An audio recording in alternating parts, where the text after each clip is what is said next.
మద్యపానం ధూమపానం ఇడిచిపెట్టుర్రి. గుండెకు పొక్కలైతాయి, లివర్ ఖరాబ్ అవుతాయి, టోటల్ గా జిందగీ బేకార్ అవుతుంది.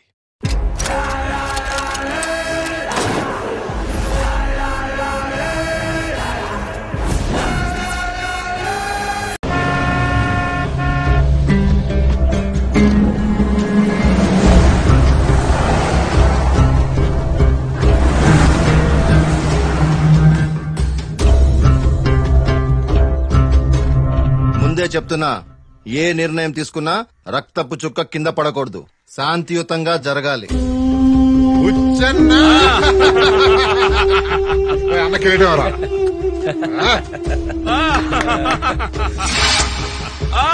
కత్తి ఎత్తన్నా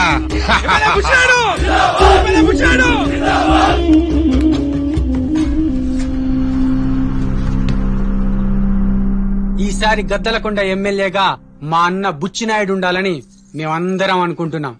గణేష్ అన్న కూడా వస్తుండు, వచ్చినాక మాట్లాడుకుందాం. గణేష్ గడి పర్మిషన్ తీసుకోనికి రౌడిజం కాదు, రాజకీయం. ఈసారి ఎమ్మెల్యే బుచ్చి నాయుడు.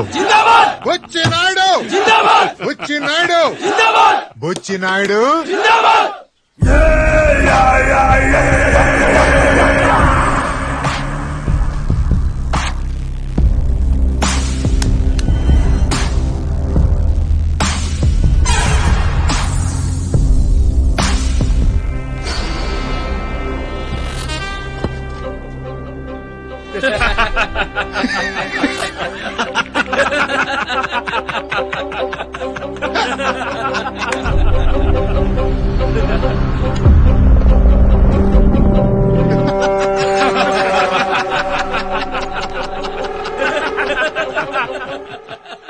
మా అయ్య జీవితాంతం ఎమ్మెల్యేగానే బతికిండు, ఎమ్మెల్యేగానే పోవాలనుకుంటుండు. దయచేసి ఒక్కసారికి ఆయనకు వదిలేద్దాం. ఇప్పుడు ఇట్టనంటాడు, రేపు అలా అయిపోయినాక అయ్యి ఫోటో పట్టుకుని ఇటు బయలుదేస్తాడు. నిజంగా నాకు ఆశ లేదన్నా, అసలు నాకు ఈ రాజకీయాలే సరిపడాయి. దయచేసి ఆయన ఉన్నంత వరకు ఆయన ఎమ్మెల్యే చేద్దాం. మిమ్మల్ని అందరినీ వేడుకుంటున్నా నేను. వారిని నీ అయ్య బతుకుండానా నీ బాధ? ఒక పని చేయి, ఏదో రోజు నువ్వే నీ అయిపోయాక నొక్కేసి.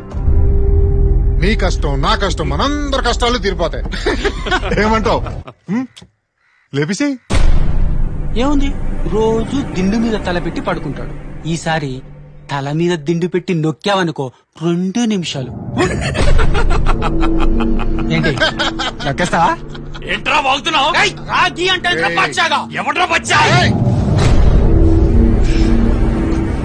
అదిగో మళ్ళీ ఏం మాట్లాడుకున్నా, ఏ నిర్ణయం తీసుకున్నా రక్తపు చుక్క నేల మీద పడొద్దు, శాంతియుతంగా మాట్లాడుకోండి. ఏంటన్నా వాళ్ళు ఎంత వాగుతున్నా నువ్వేం మాట్లాడవేంది? నోరెత్తితే 4 కోసి చేతులు పెడతా, దానికి అర్థమైంది. నీకే అర్థం కావటంలా. ఈసారి ఎమ్మెల్యే బుచ్చి నాయుడు.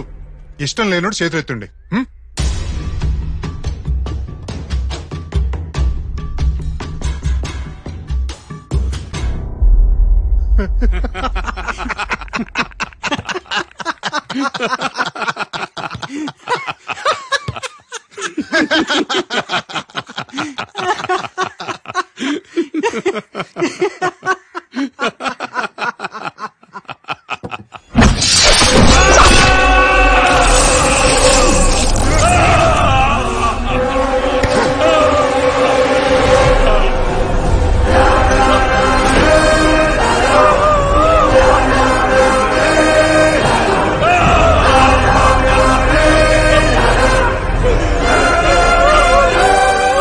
పెంచలయ్యా, మాకు చెయ్యెత్తుడు తెలియదు, కత్తెత్తుడే తెలుసు. ముందాని భూమి మీద నిలబెట్టుర్రి, గా తర్వాత ఎలక్షన్ లో నిలబెడుతురు గాని. ఈసారి కూడా పెద్ద ఆయన ఎమ్మెల్యే. ఇది గద్దలకొండ గణేష్ ఏకగ్రీవం.